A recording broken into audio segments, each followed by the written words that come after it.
In this video, I'm going to show you the location of where you can get a phoenix feather in Hogwarts Legacy. Subscribe to the Linus Wilson channel. We give you the secrets to crush Hogwarts Legacy. I'm also going to show you how to get the Graphhorn horn really early in the game. So what Hogwarts Legacy does is that they make it impossible to farm the Phoenix or the Graphhorn until really late in the main story. But there are some vendors where you can buy, or there's one vendor that I know of where you can buy the Phoenix feather, and then there's another vendor which sells the Graphhorn too. So you could buy the Graphhorn horn and the Phoenix feather from these two vendors. There's two locations. There's one in Pitt-on-Ford, which is north of Hogsmeade and Hogwarts.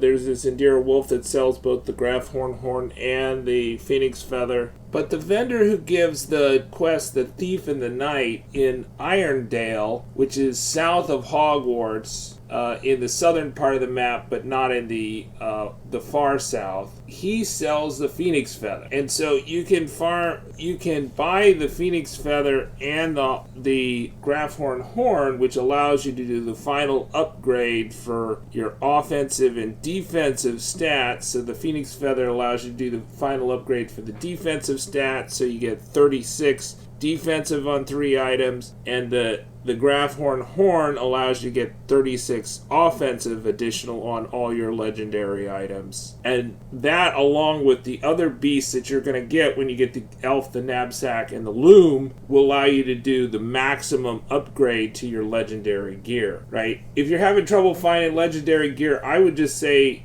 buy it from Gladrags and then just get your money by farming Puffskins, just capturing Puffskins, selling them in Hogsmeade to the beast vendor, the Brood and Peck.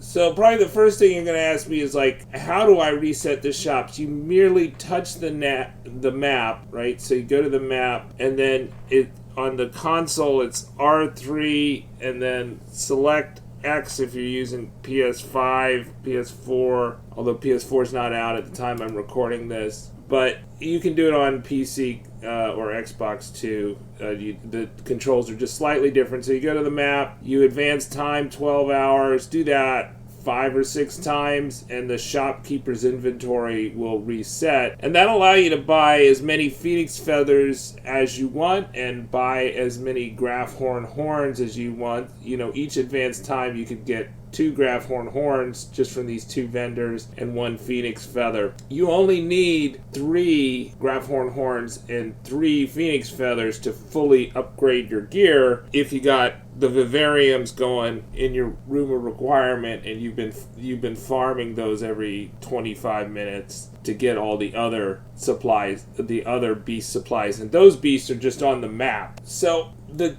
why this is so important is because you don't actually get the opportunity to capture Graphhorns for your vivarium until the 44th main mission. That's the 3rd from the last. So you're like 95% done with the main story before you can actually farm Graphhorns. And then the Phoenix, you don't get to do that. So the Graphhorn is, you get that in the Sand Baker's trial, which is a main quest, so you can't miss the Graphhorn, but it's at the very end. And there are additional Graphhorn. You get 1 as a mount, but there are additional that you can farm after that. But that's 95% through the main story. So you're basically done with the main story and you don't have fully upgraded gear. And then Phoenix Rising is available. That's the quest with Deke. It's a side quest, but you don't get that until after Nina Fizgerald's trial. That's the 3rd trial, and that's the 41st main quest. So that's about 90%, 85%, 80% through the main story before you can do that. So the Phoenix feather is also, you'd want to have your gear all fully upgraded, your legendary gear fully upgraded. And like I said, if you don't have like the best legendary, you can get legendaries at your level by doing this trick of advancing time 5 or 6 times. That is 2.5, 3 days, and going to Gladrags and just picking out the best legendaries that show up in his inventory, and his inventory resets each time, a little bit tedious to get all 6 items if you don't have if you need all 6 items, but it's very doable. I did that like after level 43 to do the upgrade. I don't know. I think, you know, every 2 levels you could do this. Like, you could do the Gladrags trick of resetting the inventory.